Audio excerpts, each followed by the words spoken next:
안녕하세요. 반재경입니다. 여러분 벌써 2016년이 3분의 1이 지나가서 4월이 다 가버렸습니다. 우리가 새해 첫 주라든지 새해 첫날 우리가 올해의 소망에 대해서 내가 올해 소망하는 것에 대해서 생각도 해보고 또 교회나 또 선교단체에서 올해의 말씀을 발표하기도 하고 그렇습니다. 저도 2016년 하나님께서 저에게 주신 말씀을 발표했는데요. 강한 용사여 일어나 빛을 발하라. 이것이 하나님께서 저에게 저와 또 그레이스 레이스 공동체에 주신 말씀이라고 생각을 해서 저희 주일 예배 말씀에 함께 나눴는데요. 이제 2016년 한 해의 3분의 1이 지나간 시점에서 여러분 어떠십니까? 그때 생각들이 다 잊어버려졌거나 또 지워졌거나 혹시 그러진 않으신가요? 또는 그때는 그 말씀이 꼭 이루어질 것 같았지만 뭐 별로 그렇게 크게 이루어지는 것은 아닌가 보다. 벌써 이렇게 실망하고 계십니까? 제가 오늘 여러분들과 함께 나눈 말씀은 2016년에 하나님께서 우리에게 주신 말씀을 좀 더 깊이 있게 공부하기를 원해서 제가 여러분들과 함께 말씀을 나누기에 준비를 했는데요. 제목은 약속의 땅을 취하는 해 2016년 이렇게 정해서 여러분과 함께 말씀을 나눠보도록 하겠습니다. 혹시 저희 2016년 말씀 강한 용사여 일어나 빛을 발하라 이 주일 예배 말씀을 들어보지 못하신 분들은 한번 저희 재생 목록으로 가셔서 주일 예배에서 찾으시던지 아니면 그냥 동영상이라고 되어 있는 부분에서 좀 찾아서 한번 들어보시기를 권해드립니다. 제가 오늘 여러분과 나누는 말씀을 나누기 전에 조금 기초를 다시 한번 좀 다졌으면 좋겠습니다. 혹시 또 처음 보시는 분들도 계실 것 같고 또 제가 어떤 시각을 가지고 어떤 관점을 가지고 이 말씀을 해석하고 분석하는지 그것을 좀 분명히 하고 여러분들과 함께 말씀을 나누도록 하겠습니다. 우리는 첫째 영, 혼, 몸으로 구성되어져 있습니다. 이것에 대해서 뭐 많이 의견이 분분하죠. 뭐 여러 말 할 필요 없이 그냥 의견이 분분하다는 것을 우리가 많이 알고 이 부분에 있어서 참 조금은 안타까운 그런 부분이 많이 있습니다. 성경에 분명히 하나님 말씀에 분명히 명시되어져 있는데 이것에 대해서 뭐 삼분설이라든지 그것을 얘기하면은 영혼 몸에 대해서 얘기하면 이단이라든지 그렇게 판단하는 분들이 참 많이 계신데 하나님 말씀에 분명히 나와 있는 것이기 때문에 그런 부분들은 좀 안타깝습니다. 아무튼 우리 대표적인 말씀이 데살로니가 전서 5장 23절의 말씀입니다. 오늘은 제가 이 말씀에서 우리가 그동안 좀 놓쳤던 것, 알았지만 구체적으로 생각해보지 못했던 것들을 좀 더 여러분과 나누기 원할 텐데요. 굉장히 좋은 시간이 될 것입니다. 이게 우리 하나님의 말씀이 우리가 지금 보는 것보다 더 깊이가 있고 또 인간의 마음이라는 이 부분, 인간의 내면, 혼의 영역은 상당히 복잡하고 또 여러 겹으로 되어 있는 것 같다는 생각이 들더라고요. 그래서 그 전에 제가 몰랐던, 제가 깨닫지 못했던, 또 알았지만 머리로만 알고 마음으로 깨닫지 못했던 것, 또는 여러분들께서 모르셨던 것, 알았지만 깊이 있게 깨닫지 못했던 것, 그런 것들에 대해서 나눌 거기 때문에 여러분들께 상당히 유익이 될 것입니다. 자, 23절에 보니까 평강의 하나님이 친히 너희를 온전히 거룩하게 하시고, 여기 보니까 하나님이 우리를 온전히 거룩하게 하시는데 어떤 하나님이시냐면 평강, peace, 평안, 평화라고도 번역할 수 있죠. 한국어로는 평강, 평안, 평화, 영어로는 peace인데요. 마음의 안정. 정말 우리가 정말 원하는 거죠. 우리 마음이 정말 평강이 가득한 그런 것을 우리가 원하는데 그 하나님을 여러 모양으로 묘사할 수 있지만 사랑의 하나님이라고 할 수도 있고 또 긍휼의 하나님, 은혜의 하나님, 진리의 하나님 여러 가지 묘사할 수 있지만 특별히 여기 데살로니가 전서 5장 23절에서는 평강의 하나님이 그래서 이 부분은 어떤 평강을 필요로 하는 우리의 존재, 즉 우리의 내면, 우리의 마음, 그 부분을 하나님께서 말씀하시는 것이 아닌가 하는 생각을 하게 됐고요. 평강의 하나님이 친히 너희를 온전히 거룩하게 하시고, 여기에서 거룩하게 하다라고 번역된 이 단어가 오늘 제가 여러분들하고 좀 나누고 싶은 그런 단어인데요. 이 거룩하게 하다가 영어로는 sanctify라는 단어가 거룩하게라고 번역되어 있는데, 보통 우리가 거룩하면 holy가 생각나죠. 우리가 알고 있는 영어가. 그런데 여기에서는 sanctify라는 단어를 쓰고 있습니다. 우리가 보통 성화라고 하는 것이 바로 이 sanctification이라는 단어인데, 이 sanctify라는 단어에 대해서 성구사전에서는 뭐라고 말하고 있나, 헬라어 성구사전은 뭐라고 말하고 있는가, 이 부분에 대해서 좀 나누기를 원하고요. 그 전에 우리가 영혼 몸으로 구성되어져 있다라고 말할 때에는 데살로니가전서 5장 23절 이렇게 영과 혼과 몸이 언급되어 있고요. 또 하나는 히브리서 4장 12절입니다. 히브리서 4장 12절은 사실은 제가 오늘 다 말씀드리지 못할 부분인데, 안식과 영혼 몸을 아는 것이 얼마나 중요한지가 이렇게 연결되어 있는 부분이거든요. 안식에 대해서 쭉 얘기하다가 갑자기 4장 12절에서 이렇게 말씀합니다. 하나님의 말씀은 살아있고 활력 있어 좌우의 날선 어떤 검보다도 예리하여 혼과 영 및 관절과 골수를 찔러 쪼개기까지 하며 또 마음의 생각과 뜻을 판단하나니 해서 전반적으로 하나님의 말씀이 우리의 영과 혼을 찔러 쪼개고 마음의 생각과 뜻을 판단한다 라고 말씀하시면서 우리 내면의 부분에 대해서 주로 좀 언급하고 있습니다.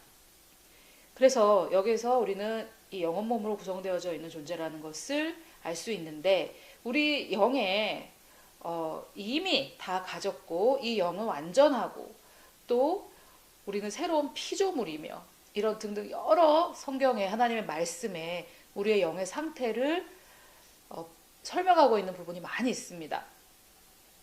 그런데 가장 중요한 것은 우리는 예수 그리스도와 합한 자는 한 영이고, 이 세상에서 그가 어떠하신가 같이 우리가 이 세상에서도 우리가 그러하다라는 이 두 가지 구절을 통해서 우리 영혼 몸 중에 우리 이 영이 어떤 상태인지 여러 가지로 설명할 수 있겠지만, 간단하게 얘기해서는 우리의 영은 예수 그리스도와 동일한 그런 존재가 되었다라는 것을 알 수 있습니다. 그래서 제가 말씀의 구절을 많이 좀 여러분들께 소개해 드렸으니까요. 개인적으로 공부해 보시고 좀 찾아보시고 정말 저 말이 맞는지 한번 시험을 해 보시기를 원합니다.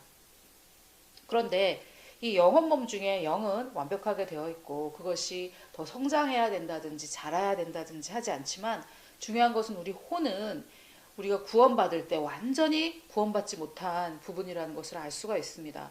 거듭났을 때 구원된, 완전히 구원이라는 것은 건져졌다, 이제 더 이상 상함이 없다라는 말인데, 그때 구원이 완전하게 이루어진 부분은 우리의 영이고, 혼은 이루어져야 하고, 우리의 이 몸은 구원받지 못하고 썩어질 것이고 우리는 새 몸을 받아야 됩니다. 그래서 이런 여러 가지 개념을 정확하게 이해하기 위해서는 우리의 영혼 몸에 대해서 구분해서 생각해 봐야 좀 더 쉽고 정확하게 이해가 됩니다. 제가 여기서 여러분들에게 먼저 말씀드리고 싶은 것은, 우리는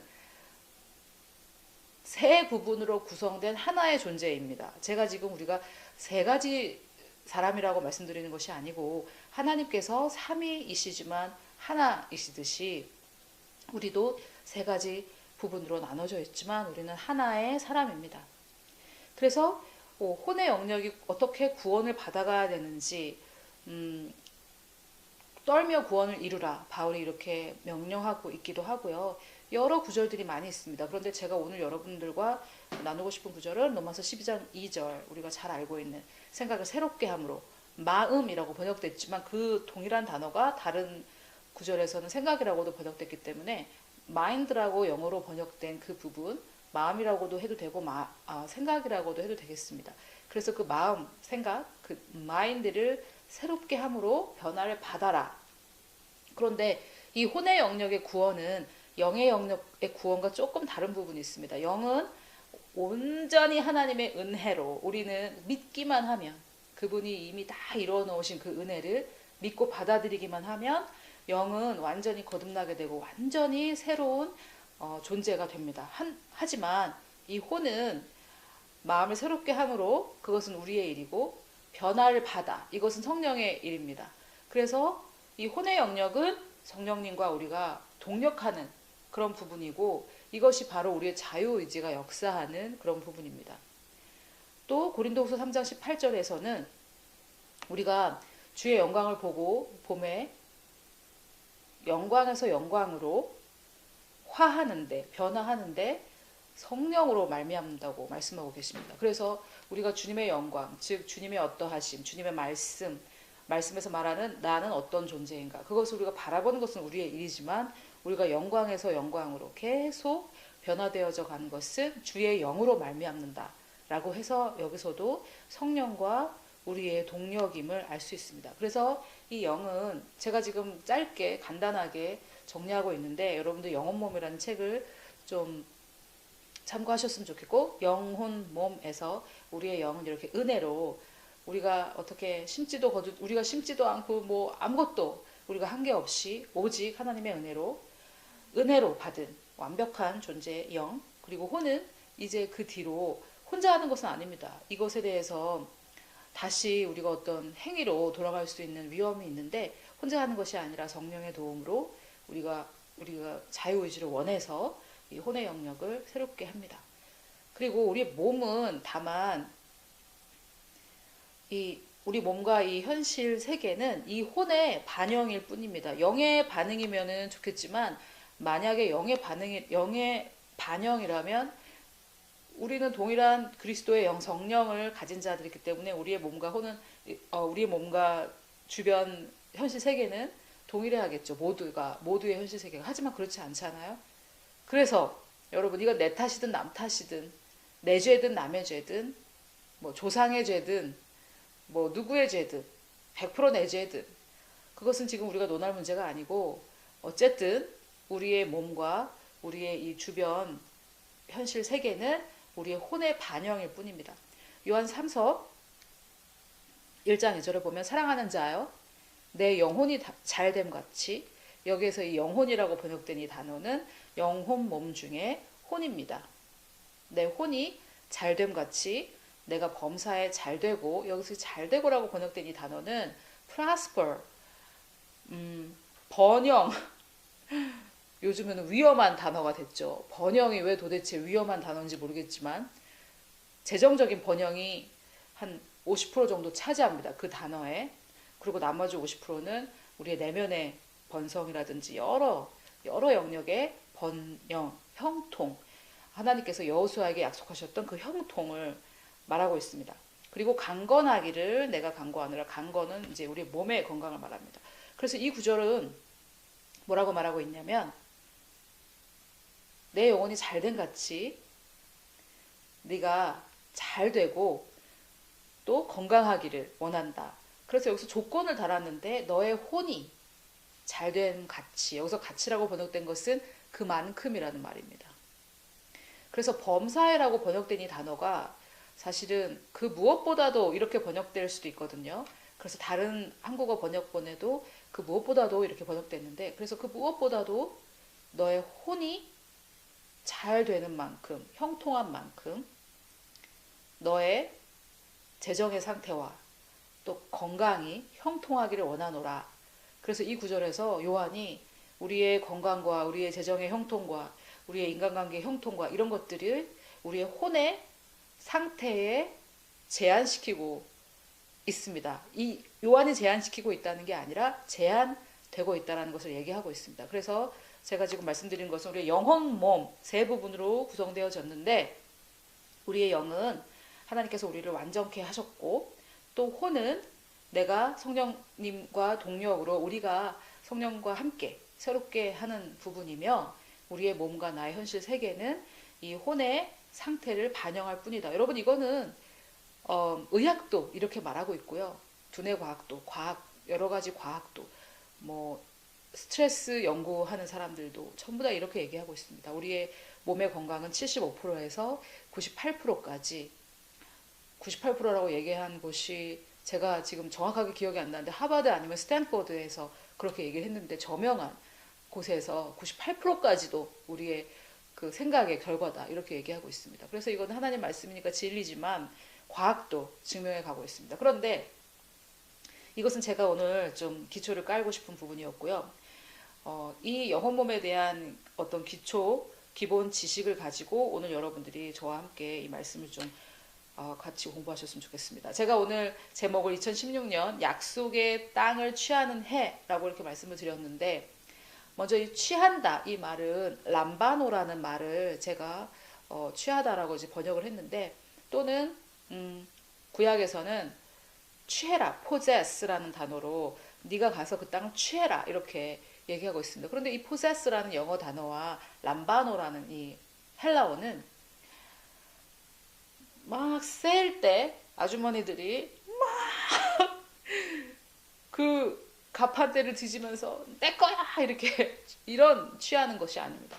또 지하철에서 문이 열리자마자 자리를 맡기 위해 자기 가방을 던져가지고 그 자리를 맡는 이 취하는 이렇게 어려운 그런 취하다라는 말이 그렇게 느낌이 들리지만 사실은 이 람바노라는 말은 원래 내 것이고 그것을 내가 가져간다라는 말입니다.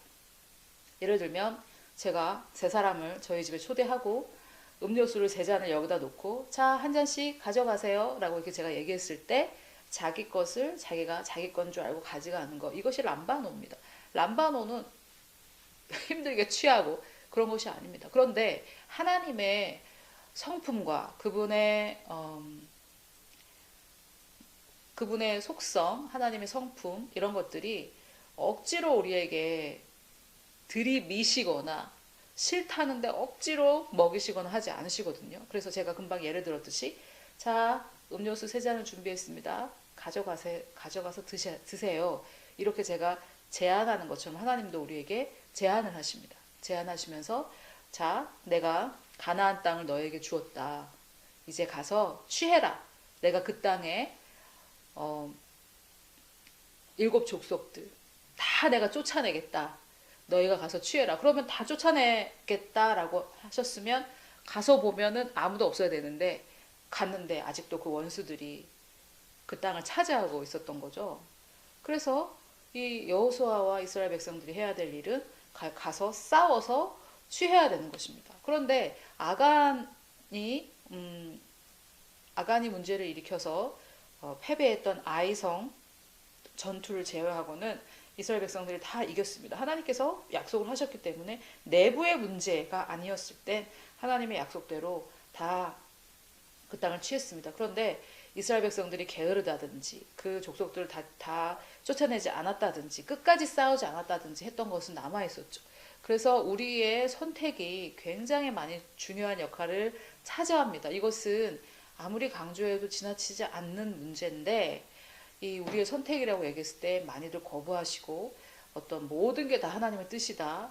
모든 게 하나님의 섭니다. 내가 병에 걸린 것도 하나님의 섭리고 이렇게 해석을 하는 아주 뭐라 그럴까요? 그 수동적인 그리스도인의 자세를 갖게 되면 당신의 선택이라고 했을 때 그게 이제 싫어지는 거죠. 그런데 성경을 전반적으로 읽어봤을 때 하나님의 속성, 하나님의 성품은 우리가 선택해서 하나님께서 다 이겨놓은 싸움이지만 우리가 나가서 싸우기를 원하십니다. 그런데 더 깊이 있는 시각으로 볼 때는 그것이 바로 하나님의 은혜고 우리와 함께 하시기를 원하는 하나님의 사랑이라는 것을 알 수가 있습니다. 자, 그런데 제가 오늘 여러분과 나누고자 하는 내용은 상당히 이 언어와 좀 연관이 많이 되어 있고요. 물론 모든 그리스도인들이 원어를 공부해서 깨달아야 되는 건 아니겠지만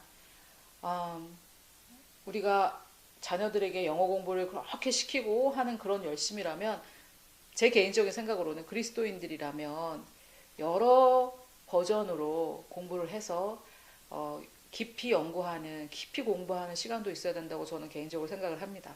그래서 어쨌든 뭐 사역자의 그 책임으로서 제가 언어를 공부하다가 알게 된 것들을 여러분과 나누기를 원하는데 어, 아시는 분도 계시겠고 모르시는 분도 계시겠지만 저는 직업이 영어 강사였습니다. 그래서 제가 영어를 가르치면서 영어 공부를 하면서 또 동시에 영어를 가르쳤는데 이 외국어라는 것, 남의 나라 말이라는 것은 뭐 예를 들어서 오렌지 그러면은 오렌지는 우리나라 말로도 없죠. 그러면 귤 영어로는 텐저린인데 그러면은 귤은 텐저린이에요. 뭐 텐저린이 또 다른 뜻을 가지고 있지는 않습니다. 사과, 애플. 그럼 애플은 사과고 다른 뜻은 없어요. 하지만 그 외에 어떤 단어들은 명사나 동사들, 형용사들 한국어로 뭐 딱 이렇게 항상 번역할 수 없는 단어들이 있고 그 안에 여러 가지 뜻이 담겨 있는 경우가 많이 있습니다. 또 우리나라 말로 번역되지 않는 단어들이 상당히 많이 있습니다. 한국어로는 번역되지 않는 단어. 그거를 좀 어떻게 생각을 해보시면 되냐면 제가 영어를 배울 때 보통 영한 사전을 보잖아요. 영어가 있고 옆에 한글이 있죠. 뭐 텐저린을 몰라서 찾아보면 옆에 귤 이렇게 있는 거죠. 그런데 그 반대로 된 사전, 한영 사전을 좀 통해서 그 영어를 좀 거꾸로 배우려고 노력했던 시절이 있었거든요.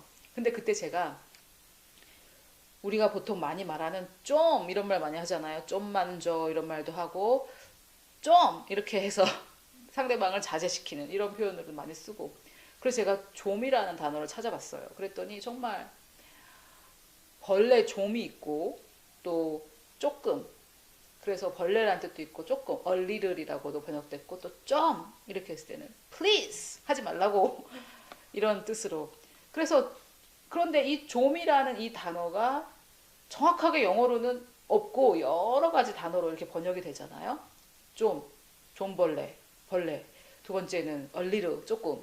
그 다음에 please, 제발 하지 마 이런 뜻으로도 이렇게 여러 가지로 쓰입니다. 그래서 좀이 한 단어로 번역되지 않고 여러 단어로 번역이 되는 거죠. 하지만 우리 한국인들은 좀이라는 단어를 봤을 때 이런 여러 가지 여러 가지 뜻이 있다는 것을 알기 때문에 문맥에 맞게 해석하는데 어려움이 없죠. 이해가 되셨죠? 여기까지. 그래서 저의 그러한 시각을 가지고 언어에 대한 그러한 시각을 가지고 이 성경을 공부할 때 헬라어를 조금 공부를 해보니까 상당히 재밌는 부분이 많이 있었습니다. 그래서 제가 한 가지 먼저 좀 말씀드리면 영어 몸에 대해서 얘기할 때 데살로니가 전서 5장 23절이 굉장히 중요한 부분인데 우리가 영혼 몸으로 나누어져 있다라는 것에 대해서 말씀을 해주고 계시기 때문에도 중요하지만 또 한 가지 여기서 아까 제가 언급했던 너희를 온전히 거룩하게 하신다라는 이 부분을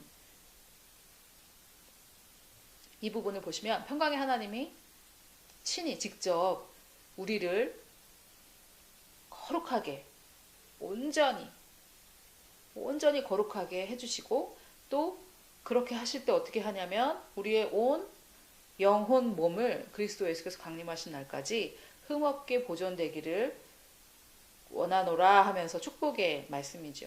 기도를 하는 거죠. 축복을 해주는 건데 여기서 거룩하게 하시고라고 번역된 이 거룩하게는 아까 제가 말씀드렸지만 sanctify 우리는 거룩하면 홀리를 생각하지만 그게 아니라 sanctify였습니다. 이 sanctify라는 단어가 sanctification 이렇게 명사로 돼서 그것이 성화예요. 그래서 우리가 구원받고 나서는 우리의 혼을 새롭게 해서 그리스도의 장성한 분량까지 성장해 나가는 것이 성화입니다. 그래서 뭐 성화라고도 표현할 수 있고 생각을 새롭게 하는 과정이라고도 표현할 수 있고 내면이 치유되는 과정이라고도 표현할 수 있고 여러 가지 표현을 할 수 있는데 결국은 성화되어져 가는 과정이죠. 우리의 혼의 영역이요.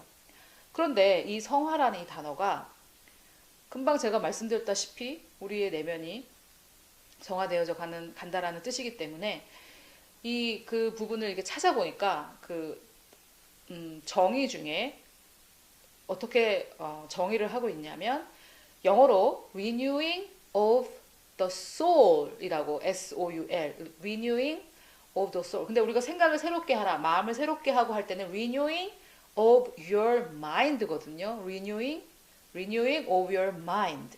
그런데 여기는 하나님께서 우리를 어떻게 해주시냐면 renewing of the soul, 우리의 혼의 영역을 새롭게 해주신다는 거예요. 근데 이 renewing이라고 번역된 이 단어는 뭐 우리 인테리어 내부 수리와 같은 단어예요. 그래서 옛날 것 다 뜯어내고 완전히 새 것을, 옛날 것은 다 뜯어내는 거예요. 하나님적이지 않은 것들은 다 뜯어내고 새 것들을 채우는 것이죠.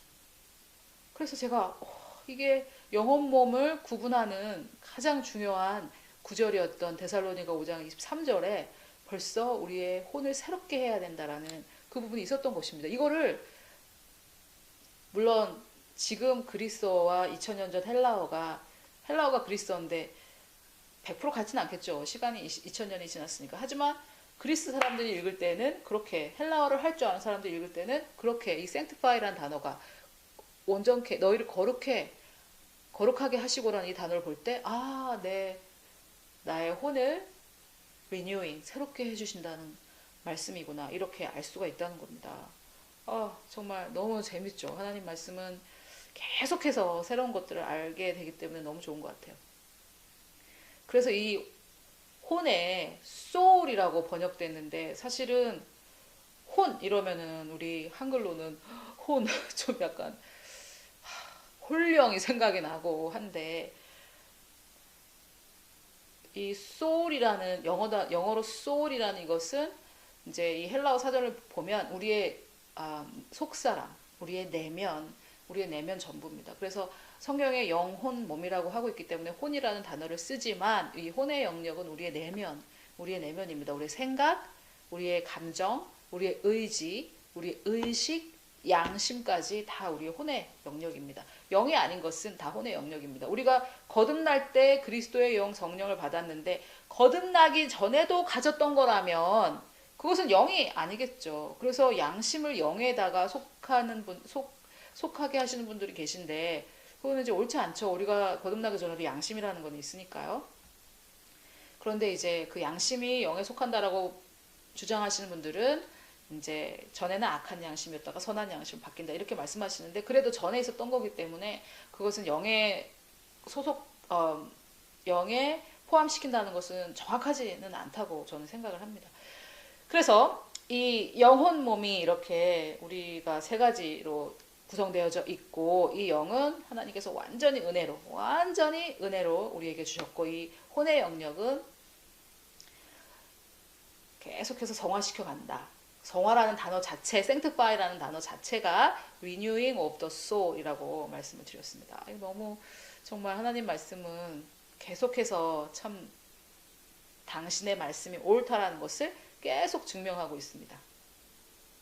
그런데 제가 이것을 오늘은 여호수아 3장과 13장에 좀 연결시켜서 여러분께 좀 나누기를 원하는데요.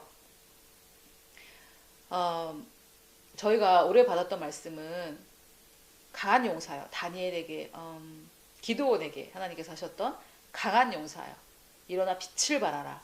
이 말씀이었는데, 저에게는 그것이 이제 너의 약속의 땅을 취하라 라는 그런 느낌으로 하나님의 음성으로 다가왔습니다. 그래서 제가 오랫동안 마음에 두고 있었던 서울에 가서 사역하는 것을 제가 3월 달에 이제 시작을 했는데, 3월 달에 제가 하나님 정말, 저는 보내심을 받기를 원하지, 제가 보내심도 받지 않았는데 제가 막 쑤시고 다니면서 사역하고 싶지 않았고, 전에 다 해봤는데 잘 안 됩디다. 그래서 이제는 하나님께서 보내시는 곳, 예수님께서도 나는 내가 스스로 오지 않았고 그분이 나를 보내셨다라고 말씀하셨는데, 저도 하나님께서 보내신 것이 맞는지 좀 그것에 대해서 구하고 기도하는 시간이 있었는데, 하나님께서 저한테 말씀을 주셨어요. 하나님께서 그 서울에 가서 사역하는 부분에 대해서 하나님께서 저에게 말씀을 주셔가지고, 제가 이것은 하나님께서 나에게 시키시는 일이 맞다 이렇게 생각이 정리가 돼서, 오늘 여러분과 금방 지금까지 나눴던 sanctification, 너희를 거룩하게 하시고 온전히 거룩하게 하시다라는 온전히 거룩하게 하시다, 그 부분과 이것이 어떻게 연관되어져 있는지 말씀을 드리려고 합니다. 여러분, 지금부터는 제가 그 구약을 바라보는 시각인데, 여기에 여러분이 100% 동의하지 않으셔도 되고, 이것은 어떠한 신학도 아니고 교리도 아니고 그냥 저의 이해이기 때문에 그냥 동의가 안 되시면은 동의를 안 하셔도 됩니다. 크게 문제가 있는 부분은 아니니까요. 그런데 제가 바라보는 입장입니다. 이 하나님께서 애굽에서 히브리 백성을 건지셔서 약속의 땅 가나안으로 보내주시는 이 과정이 우리가 거듭나서 성화되는 과정, 그리고 결국은 하나님의 품에 가기까지의 과정을 그리고 있다라는 얘기는 교회 다녀보신 분들은 많이 들어보셨을 겁니다. 여러 번 들으셨겠죠. 저도 그것에 대해서 이제 들었고, 그러면은 그것이 어떻게 연관이 되어져 있나, 여러 가지 조금 저 나름대로 생각을 많이 했는데, 제가 보는 시각은 이렇습니다. 애굽에서 건져내는 그 부분은 우리가 십자가의 그 보혈로 우리의 죄를 사함받고 구원받는 과정입니다. 거듭나는 과정이죠. 그래서 애굽에서 그 홍해를 건널 때 그 애굽에서 홍해를 건너서 구원해 주실 때 하나님께서 그 이스라엘 백성에게 요구하셨던 것은 크게 많이 없죠. 하나님께서 모든 기적을 베푸셨고 그들을 건져내셔서 그냥 물도 갈라서 모세가 지팡이를 들었더니 물이 갈렸고, 백성들이 어떻게 한 게 하나도 없습니다. 그래서 모세가 지팡이를 들었더니 물이 놀라운 기적을 베풀었고, 그래서 그들은 그냥 건너갔습니다. 그래서 이거는 우리가 오직 주 예수의 은혜로 구원받는 그런 그 십자가의 경험이라고 저는 생각을 합니다. 그래서 이것은 정말 우리가 구원받았을 때 우리 영이 거듭나고 주님을 영접했을 때 우리 영이 거듭납니다. 100% 주님의 은혜, 우리는 믿기만 하면 되는 그런 경험입니다. 그런데 그 홍해를 가르시고 이스라엘 백성들을 애굽에서 구출해 주신 하나님께서 이제 40년 방황을 했지만 요단강을 또 건너라 이렇게 이제 말씀을 하셨는데, 요단강을 건너는 경험은 저는 개인적으로 부활의 능력을 체험하는 성령 세례라고 저는 생각을 합니다. 그것에 대해서 왜 그렇게 생각하는지 제가 말씀을 드리도록 할게요. 그리고 이제 약속의 땅 안에 요단강을 건너서 들어갔는데 거기에 원수가 없어야 되잖아요. 근데 원수들이 있었고 이제 여호수아가 막 쫓아냈는데 끝끝내 쫓아내지 못한 원수들도 있었습니다. 아무튼 약속의 땅에 들어갔는데 적과 꿀이 흐르고 하지만 거기에는 원수들이 자리를 하고 있었죠. 이것은 우리의 혼의 영역에 우리가 새롭게 해야 되는 생각들, 우리가 끊어버려야 되는, 정말 마음의 할례를 통해서 자꾸 끊어버려야 되는 그런 우리 영의 영역에서 쫓아내야 되는 하나님적이지 않은 것들, 옛 사람의 어떤 그런 습성들, 그런 것들, 그러니까 우리 생각을 새롭게 하는 이 성화의 과정이 바로 이 약속의 땅 안에 들어있는 원수들을 쫓아내는 과정이 아닌가 하는 게 저의 생각입니다. 제가 그렇게 이제 주장하는 근거를 좀 말씀드리는데, 그 두 번째 약속의 땅에 들어갈 때, 요단강을 건너 들어갈 때 요단강을 건너가는 게 좀 장례식 때 많이 부르는 찬양이 되어서 요단강 건너가는 게 별로 좋은 느낌이 안 드실 텐데, 요단강을 건너서 약속의 땅을 들어가는 게 중요합니다. 좋은 겁니다. 그래서 이 요단강을 건너갈 때 이제 여러 가지 일이 일어나는데, 먼저 이게 제가 그 부활의 능력, 성령 세례 때 일어나는 일이다라고 제가 주장하는 그 이유를 좀 말씀을 드리겠습니다. 그게 이렇게 중요하진 않은데 이게 이해가 좀 중요합니다. 여러분 이렇게 한번 생각을 해보세요. 우리가 다 김치를 담궈서 먹는데 어떤 집에를 갔더니 김치가 너무 생전 먹어보지 못한 너무 맛있는 맛이에요. 그래서 아니 도대체 김치에 뭘 집어넣었더니 이렇게 맛있습니까? 이렇게 물어봤더니 이제 이분이 그거는 며느리도 몰라요 이러면서 레시피를 얘기를 안 해주는 거예요. 그래서 정말 레시피를 알고 싶은데, 그러다가 어떻게 해가지고 알아냈는데 인삼을 넣었다는 거예요. 만약에 인삼을 넣었다는 거예요. 그래서 김치에 인삼을 넣으면 너무 맛있더라, 이렇게 공식이 하나가 만들어지는 거죠. 그래서 이제 막 인삼을 넣었더니 맛있어요. 그런데 나중에 어떤 사람이 왜 인삼을 넣으니까 맛있지 하고 막 연구를 했더니 인삼 안에 들어있는 사포닌이라는 성분이 김치를 맛있게 했다. 여러분 이거 다 근거 없는, 그냥 제가 지금 막 지금 막 생각나서 지어낸 얘기입니다. 김치에다 인삼을 넣어도 맛이 혹시 더 맛이 있을지도 모르겠네요. 아무튼 김치에 사포닌이 합해져서 김치가 너무 맛있게 된 거예요. 그래서 물론 여러분 인삼 안에 있는 사포닌이 김치를 맛있게 했다. 요거를 모르셔도 괜찮습니다.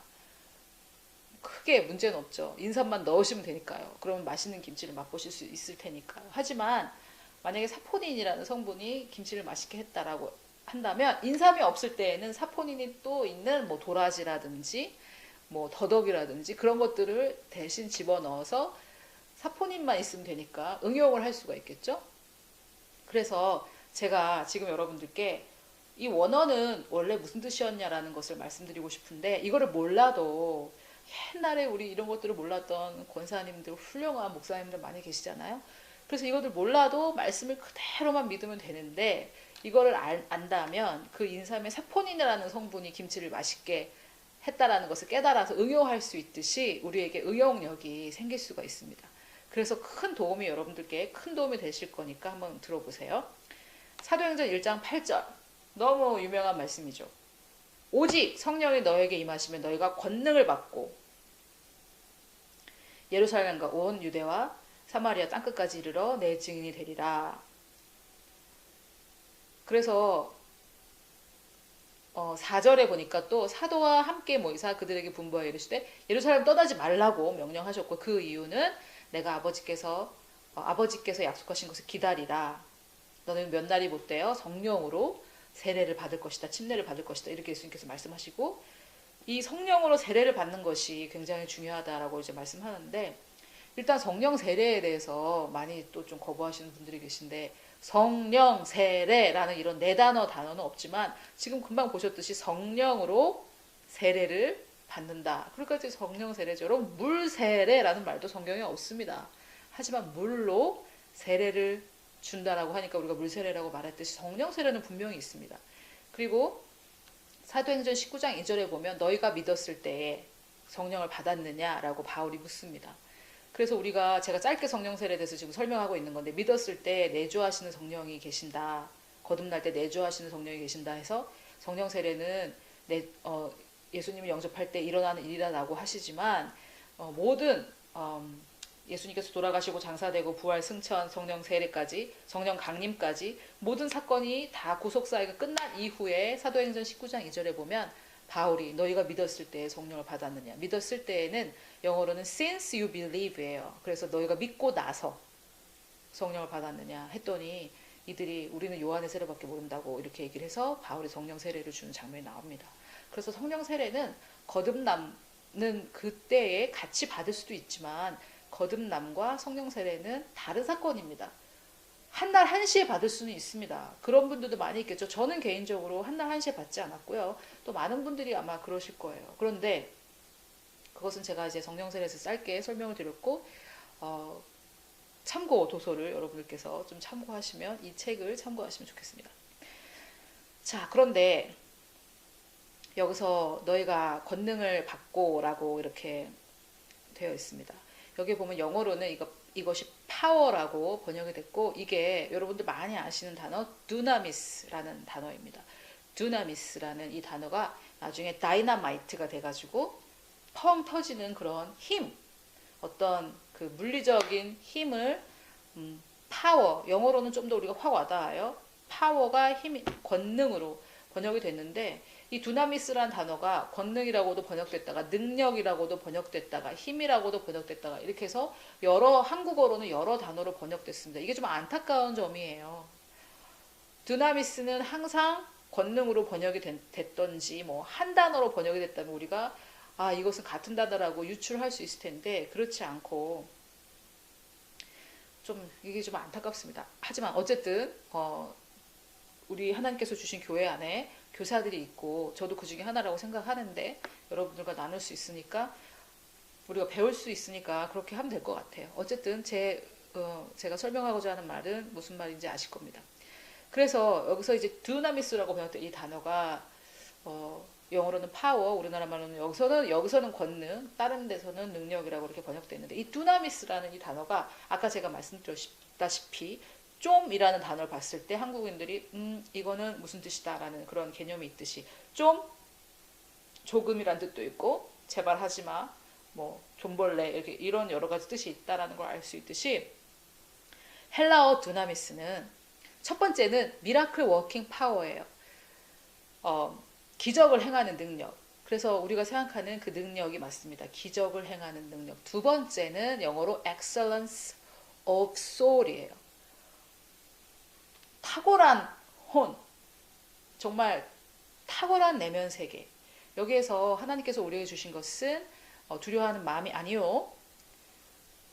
능력과 사랑과 절제하는 마음이라고 번역된 절제하는 마음이 sound mind거든요. 영어로는 sound가 소리란 뜻도 있지만 건전하다는 뜻도 있습니다. 아주 건전하고 건강하다라는 뜻이 있거든요. 그래서 하나님께서 우리에게는 건강한 마인드를 주셨다. 건전한 마인드를 주셨다. 그런데 여기에서 이 두나미스가 성령 세례를 받을 때 두나미스 능력이 우리에게 임할 때 우리에게 하나님께서 탁월한 혼을 주셨다는 거죠. 그런데 이 두나미스 하나님께서 우리에게 주신 성령이 우리 영으로 우리 마음 안에 들어오셔서 우리의 영혼 몸의 영의 부분에 계시기 때문에 우리 마음 안에 들어오셨지만 우리 혼 안에 들어오셨지만 그것이 우리의 영의 부분이 되었기 때문에 성령 세례를 받았다고 이 혼이 그때 확 치유되는 것은 아닙니다. 우리 각자가 그 증거가 아닙니까? 제가 성령 세례를 받았지만 제 혼이 완전히 치유가 되지는 않았어요. 그렇지만 이 두나미스라는 이 능력을 이미 내 안에, 내 마음 안에 가지고 있는 것이죠. 자, 하나님께서 가나안 땅을 주셨습니다. 이미 이들의 소유지만 이들이 가서 그것을 취해야 되듯이 하나님께서 이미 우리 안에 두나미스, excellence of soul, 우리의 탁월한 혼을 주셨지만 이미 주셨지만 그것을 내가 내 혼 안에 명령하고 적용하고 풀어낼 때에 그것이 우리의 혼을 더더욱 더 새롭게 하고 sanctify, 성화시키는 그 힘이 이미 우리 안에 성령 세례를 받을 때 하나님께서 주셨다는 거죠. 그래서 성령 세례는 굉장히 중요합니다. 성령 세례를 꼭 받으셔야 됩니다. 성령 세례는 어떻게 받으시냐면 너희가 성령을 구하는 자에게 주시겠다고 하나님께서 약속하셨기 때문에 우리가 구원 받듯이 하나님 성령 세례를 원합니다. 성령으로 세례 주세요. 라고 기도하고 우리가 아무 느낌이 없어도 구원받았다는 것을 믿듯이 아무 느낌이 없어도 성령 세례를 받았다는 것을 믿으시면 됩니다. 하나님 말씀에 근거하셔서 그렇게 믿으시면 됩니다. 또는 제가 아까 말씀드렸던 이 책의 마지막 부분에 보면 성령 세례를 받는 방법이 있으니까 그 기도를 참고하시면 좋겠습니다. 자, 그런데 그러면 이 두나미스라는 이 능력이 우리의 혼을 새롭게 한다고 말씀하시는데 이 성령 세례의 이 경험과 제가 요단강을 건너가는 경험과 동일하다고 제가 말씀을 드리는 근거에 대해서 한번 보겠습니다. 여호수아 3장 우리가 정말 사모하는 그 약속의 땅에 들어가는 그 장면입니다. 여호수아 3장 굉장히 유명한데 이 안에 또 정말 많은 그런 내용들이 있습니다. 여러분 제가 말씀드렸다시피 저는 영어 선생님이었기 때문에 이런 부분에 대해서 정말 굉장히 좀 중요하게 생각을 하고 이 언어의 뜻에 대해서 여러분들에게 충분히 좀 전달하려고 노력을 하고 있습니다. 5절에 보니까 여호수아가 또 백성에게 이르되 너희는 자신을 성결하게 하라.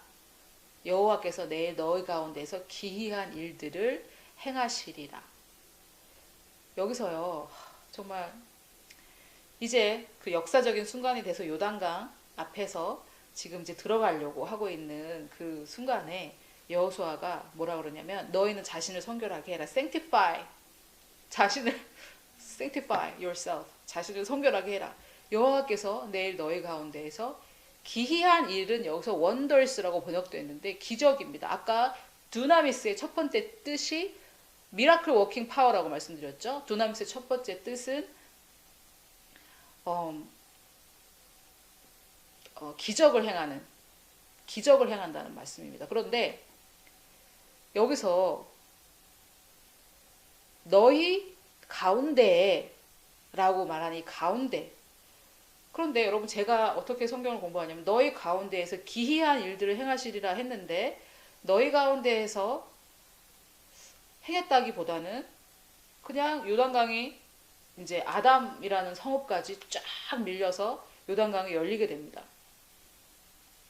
그래서 그러면은 너희 가운데 기이한 일을 행한 것인가? 왜 가운데라는 표현을 썼을까? 우리가 한번 궁금해 볼 수가 있겠죠. 너희 가운데에서 무슨 일을 행하신다라고 할 때는 너희들 사이에서라고 우리가 해석할 수 있겠고 그냥 한국어로만 봤을 때요. 그런데 아무튼 제가 긴 말이 필요 없고 이것이 그 구약이니까 히브리어인데 히브리어로는 무슨 뜻인지 제가 말씀을 드릴게요. 세 가지 뜻이 있는데 세 번째는 뭐 그렇게 지금 중요한 뜻이 아니고요. 중요한 뜻이 아니라기보다는 이제 우리와 상관없는 뜻이고 첫 번째, 두 번째 뜻이 지금 이 내용과 연관이 있는데 첫 번째가 너희 가운데 할 때 가운데가 inward part라는 뜻입니다. 즉 너희 속사람이라는 뜻이에요. 첫 번째가 너희 가운데 너희 안에라는 말입니다. 너희 안에. 그리고 생각과 감정이 있는 자리 또는 생각과 감정을 기능하는 그런 부분을 말합니다. 즉 눈은 보는 일을 하지만 생각과 감정을 주관하는 그 부분이 바로 너희 가운데라고 번역된 가운데입니다. 즉 우리의 내면, 우리의 혼의 영역에 기이한 일을 기적을 행하신다라는 말씀입니다. 두 번째가 너희 가운데 라는 뜻으로 표현이 되고 있습니다. 너무 놀라우시죠? 즉 요단강을 건너갈 때 너의 혼에 하나님께서 놀라운 일을 행하실 것이다. 이런 말씀입니다.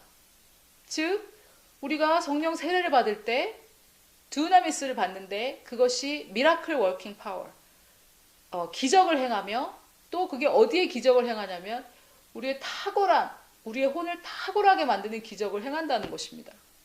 그 능력이 두나미스인데 그것을 우리에게 주신다는 말입니다. 아멘. 그래서 저는 이 성령 세례를 받는 경험과 또 이 요단강을 건너가는 경험이 동일한 경험이다. 구약에서 신약의 어떤 사건들을 예표할 때 그 부분이 아닌가 하는 생각을 하게 됐습니다. 여러분 어떻게 동의하십니까? 이것을 우리 삶에 적용을 한다면 정말 큰 열매들을 좀 신속하게 볼 수 있을 거다라고 생각이 됩니다. 그래서 지금 이 이스라엘 백성들이 40년간 광야 생활을 하고 이제 약속의 땅에 들어가는데 이 약속의 땅에 들어갈 때 먼저 하나님께서 이 내면을 너희 가운데, 너희 안에, 너희 내면에 하나님께서 능력을 행하실 것이라고 기이한 일을 행하신다고 이렇게 말씀하셨는데요. 여러분 지금부터 제가 드리고자 하는 말씀은 이것은 뭐 하나의 어떤 교리로 생각하신다든지 하나의 어떤 공식과 방식으로 어떤 공식으로 제가 말씀드리는 것은 아니니까 자유한 마음으로 좀 들어주셨으면 좋겠어요. 이걸 또 공식으로 만들어서 우리를 속박할 필요는 전혀 없으십니다. 자, 약속의 땅에 들어가기 전에 여러분 우리가 약속의 땅에 들어가기를 원하죠. 여러분 저도 제가 미국에서 공부를 했는데 정말 하나님이 말씀하시는 것이 아니면 있을 수 없는 그런 예언들을 많이 들었습니다.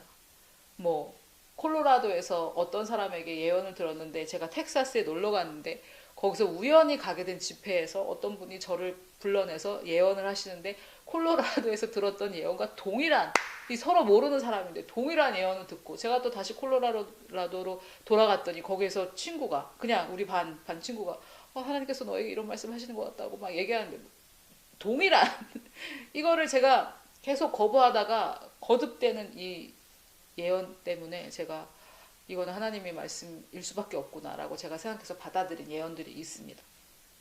그래서 정말 하나님이 아니고서는 하실 수 없는 그런 예언을 저도 많이 들었습니다. 여러분들도 하나님께서 약속하신 것들이 있고 또 특별히 기도나 예언이나 이런 것들은 아닐지라도 하나님의 말씀대로 심고 거두는 법칙에 따라 여러분이 진심으로 열심히 심고 성실하게 심었지만 거둬지지 않았다든지, 또 저처럼 하나님의 그 약속에 따라서 여러 예언을 들었지만 그것이 성취되지 않고 이루어지지 않고 계속 딜레이가 되고 있는 그런 부분들 없으십니까? 그런데 하나님께서 약속의 땅에 이 이스라엘 백성들을 들여보내시기 전에 하나님께서 먼저 이들의 내면을 완전히 기이한 일, 원더스라고 번역됐는데 완전 정말 놀라운 일이구나 이렇게 하는 정말 기적과 같은 일들을 이 내면에, 이들의 내면에서 먼저 하나님께서 행하셨다는 겁니다. 여러분 어떻게 생각하세요? 우리가 좀 예를 들어보겠습니다. 여러분이 만약에 어마어마한 부유한 어떤 사업가예요.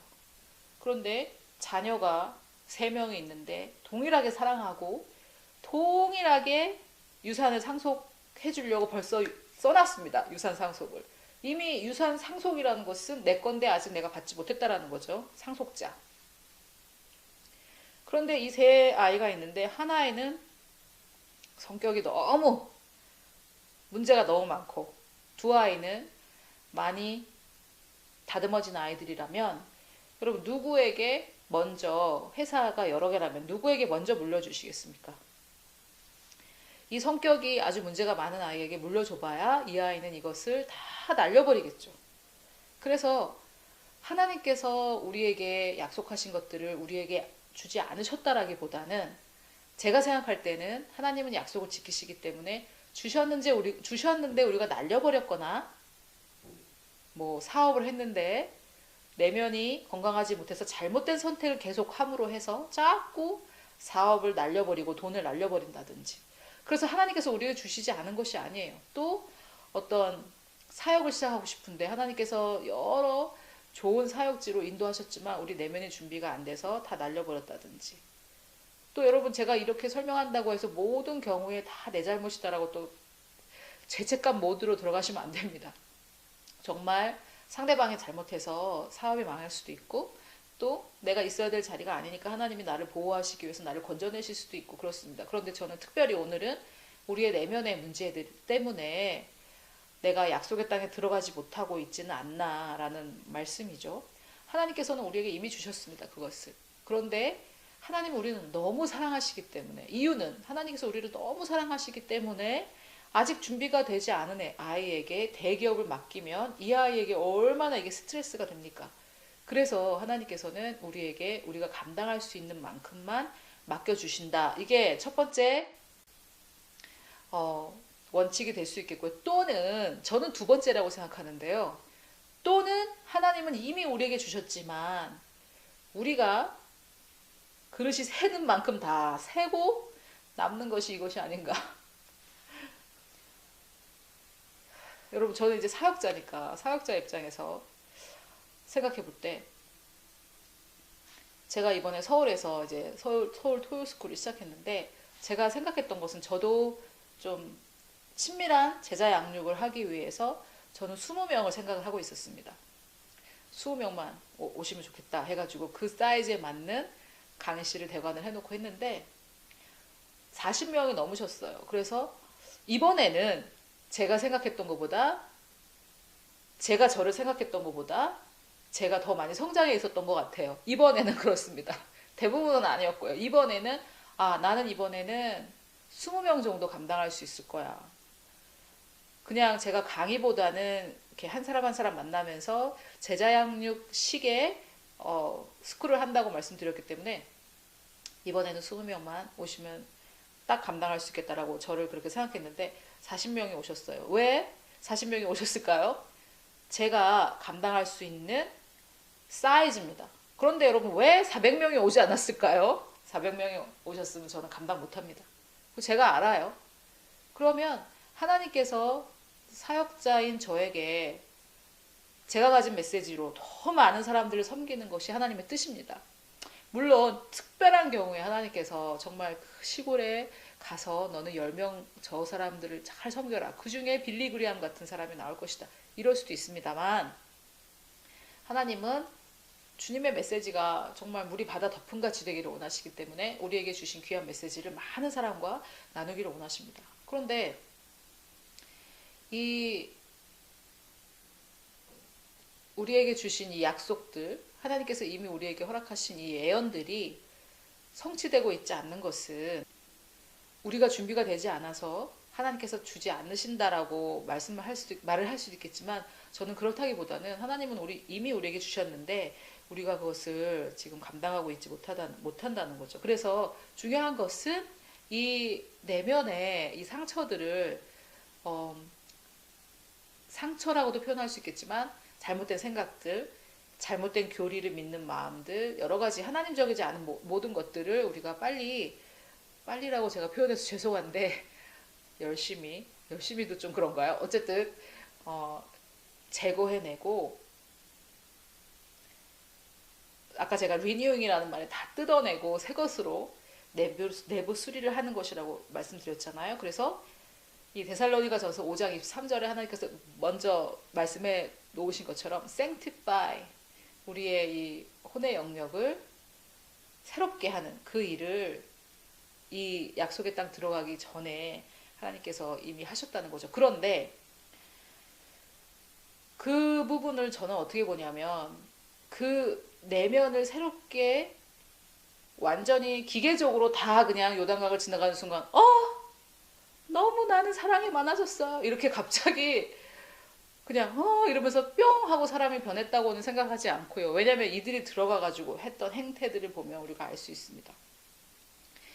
그래서 저는 이 능력을, 내면을 새롭게 할 수 있는 능력을 받았지, 이것을 그냥 기계적으로 하나님께서 내면을 새롭게 했다고 생각이 되지 않습니다. 그리고 또 가나안 땅을 하나님께서 약속의 땅으로 주셨지만 거기가 텅 비어 있어가지고 그냥 들어가기만 하면 되는 것이 아니었듯이, 가서 또 거기에서 땅을 취하고 원수들을 쫓아내야 되는 그 일이 남아 있었듯이, 하나님께서는 우리를 사랑하시고 우리가 우리의 자유의지로 선택하기를 원하시기 때문에 그 능력은 주셨고 사용할 것은 우리에게 또 선택하라고 하신다고 저는 생각을 합니다. 그게 바로 두나미스가 우리를 마술처럼 뿅 하고 우리의 혼을 갑자기 그냥 탁월하게 딱 해서 모든 그리스도인들이 하면서 갑자기 성령의 9가지 열매가 다 그냥 저절로 나오지 않듯이, 하나님께서는 이 신약의 성도들에게는 이 두나미스를 우리 영 안에 집어넣으셨고 이것을 우리가 사용하기를 원하시는 것이죠. 이해가 좀 되십니까? 이 서로의 관련된 것들이 여러분 이해가 좀 되시는지 모르겠습니다.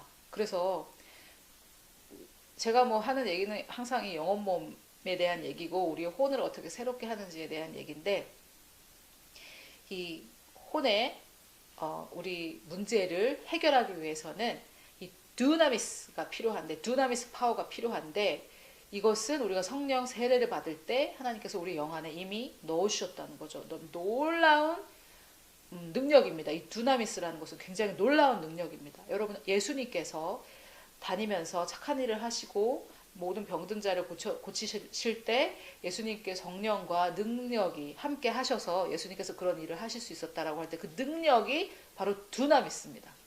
또 혈루병 앓았던 여인이 예수님의 옷가를 잡았을 때 예수님에게서 흘러나간 그 능력도 바로 두나미스입니다.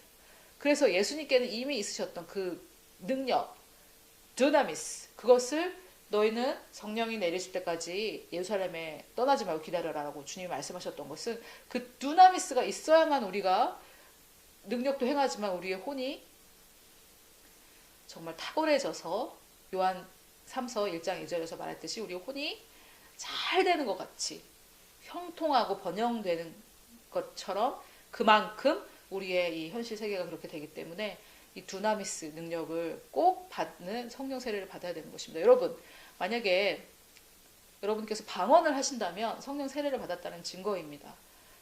성령 세례를 받으면 방언을 하게 된다고 말씀하셨는데, 만약에 여러분 방언을 하시는 분이라면 두나미스를 받으셨다고 생각하시면 되겠고, 방언을 못 하시더라도 그것을 아직 사용하는 방법을 모르셔서 그렇지 성령 세례는 받으셨을 수도 있습니다.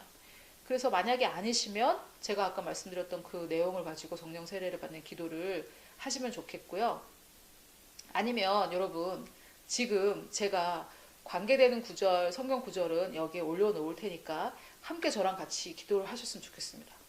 우리 예수님께서 내가 주겠다고 약속하셨기 때문에 우리는 성령을 구하면 되고, 또 사도 바울이 다니면서 성령으로 세례를 줬듯이 먼저 성령 세례 받은 자의 기도로 받으시면 됩니다.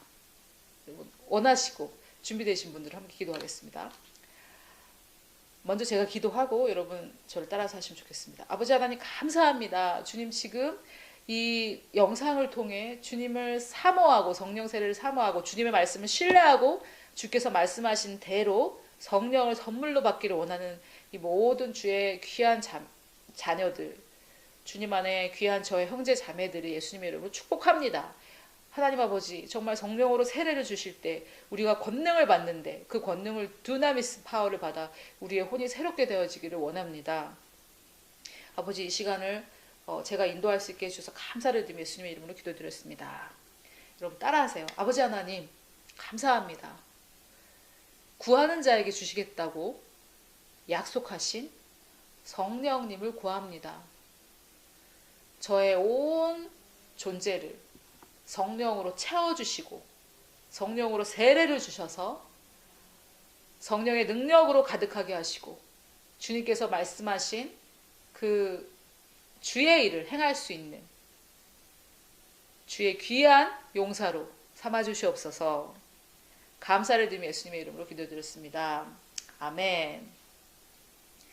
여러분, 지금 여러분은 느낌이 어떠실지 모르겠지만 혹시 정말 하나님의 능력이 임하는 것을 느끼셨을 수도 있겠고 그렇지 않으셨을 수도 있겠지만 우리가 예수님을 믿으면 구원을 받듯이 여러분 하나님께서 구하면 주시겠다고 약속하셨기 때문에 여러분은 성령으로 세례를 받으셨습니다.